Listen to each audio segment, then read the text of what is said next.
2026 July 25 Siraj editorial. തദ്ദേശ സ്ഥാപനങ്ങളിലെ fund പ്രതിസന്ധി. കേരളത്തിന്റെ വികസന മാതൃകയുടെ ഏറ്റവും ശക്തമായ അടിത്തറയാണ് തദ്ദേശ സ്വയംഭരണ സംവിധാനം. അധികാരവും വിഭവങ്ങളും ജനങ്ങളുടെ ഏറ്റവും അടുത്ത ഭരണതലത്തിലേക്ക് കൈമാറണമെന്ന വികേന്ദ്രീകരണ ആശയത്തിന്റെ പ്രായോഗിക രൂപമാണ് പഞ്ചായത്തുകളും മുനിസിപ്പാലിറ്റികളും കോർപ്പറേഷനുകളും. ജനകീയാസൂത്രണ പ്രസ്ഥാനത്തിലൂടെ രാജ്യത്തിനു തന്നെ മാതൃകയായ കേരളത്തിലെ തദ്ദേശ സ്ഥാപനങ്ങൾ ഇന്ന് പക്ഷേ സാമ്പത്തിക ഞെരുക്കം കാരണം ഭരണസ്തംഭനത്തിലാണ്. സർക്കാർ പ്ലാൻ ഫണ്ടിന്റെ 2025 അവസാന ഗഡുവും 2026 ഗഡുക്കളും ലഭിക്കാതെ വന്നതാണ് സാമ്പത്തിക പ്രതിസന്ധിക്ക് കാരണം. ഇതുമൂലം അടിസ്ഥാന ക്ഷേമ സേവനങ്ങൾ പോലും തടസ്സപ്പെട്ടിരിക്കുകയാണ്. തദ്ദേശ സ്ഥാപനങ്ങൾ നിയമിച്ച താൽക്കാലിക ജീവനക്കാരുടെ ശമ്പളം മുടങ്ങിയിട്ട് 4 മാസമായി. പാലിയേറ്റീവ് കെയർ, കിടപ്പു രോഗികളെ പരിചരിക്കുന്ന ആശ്വാസകിരണം പദ്ധതി, ഭിന്നശേഷിക്കാരുടെ സ്കോളർഷിപ്പ് പദ്ധതി, പട്ടികജാതി വിദ്യാർത്ഥികളുടെ സ്റ്റൈപ്പൻഡ്, ഡയാലിസിസ്, ആശുപത്രികളിലെ മരുന്ന് വിതരണം തുടങ്ങി ജനജീവിതത്തെ നേരിട്ടു ബാധിക്കുന്ന നിരവധി കാര്യങ്ങൾ പ്രതിസന്ധിയിലാണ്.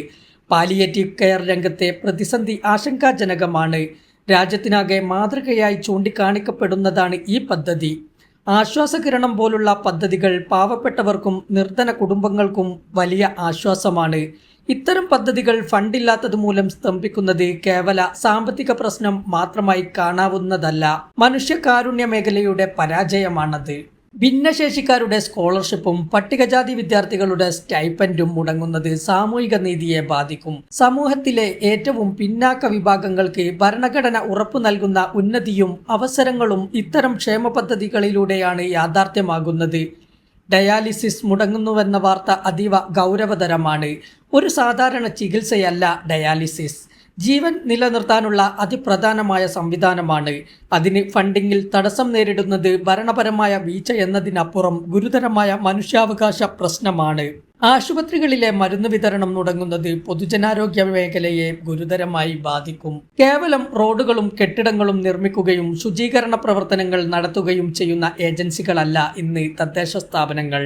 ആരോഗ്യരംഗം, വിദ്യാഭ്യാസം, സാമൂഹിക നീതി, ഭിന്നശേഷി ക്ഷേമം, വയോജനക്ഷേമം, വനിതാ ശാക്തീകരണം, കൃഷി തുടങ്ങി സമൂഹത്തിന്റെ എല്ലാ മേഖലകളിലും നിർണായക പങ്ക് വഹിക്കുന്ന ഭരണ സംവിധാനമാണത്. കുടുംബ ആരോഗ്യ കേന്ദ്രങ്ങൾ മുതൽ സർക്കാർ സ്കൂളുകൾ വരെ പല സ്ഥാപനങ്ങളും തദ്ദേശ സ്ഥാപനങ്ങളുടെ കീഴിലാണ് പ്രവർത്തിക്കുന്നത്.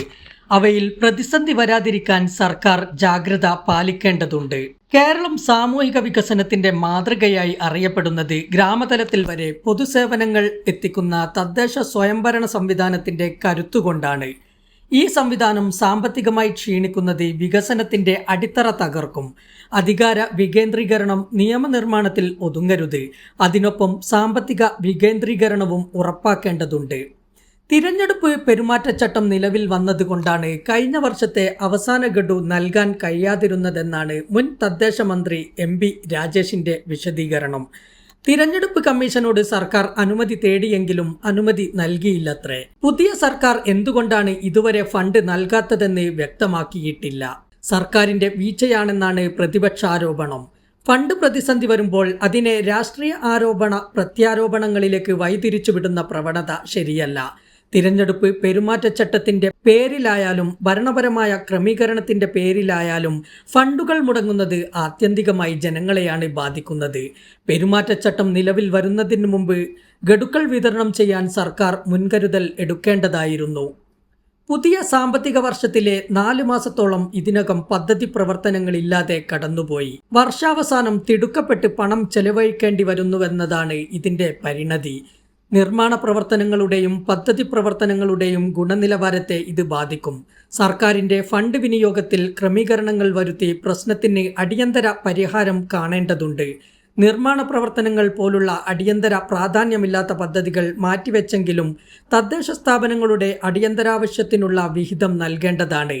വികേന്ദ്രീകരണം കേരളത്തിന്റെ അഭിമാന നേട്ടമാണെന്ന് എല്ലാ സർക്കാരുകളും രാഷ്ട്രീയ നേതാക്കളും അവകാശപ്പെടാറുണ്ട്. യഥാസമയം ഫണ്ട് നൽകാതെ ഭരണസ്തംഭനം സൃഷ്ടിക്കുന്നതിലൂടെ ആ പ്രഖ്യാപനങ്ങളെ പൊള്ളയാക്കുകയാണ്. സാമ്പത്തിക പ്രതിസന്ധി എത്ര ഗുരുതരമായാലും ജനങ്ങളുടെ അടിസ്ഥാന സേവനങ്ങൾ നിലച്ചു പോകരുത്.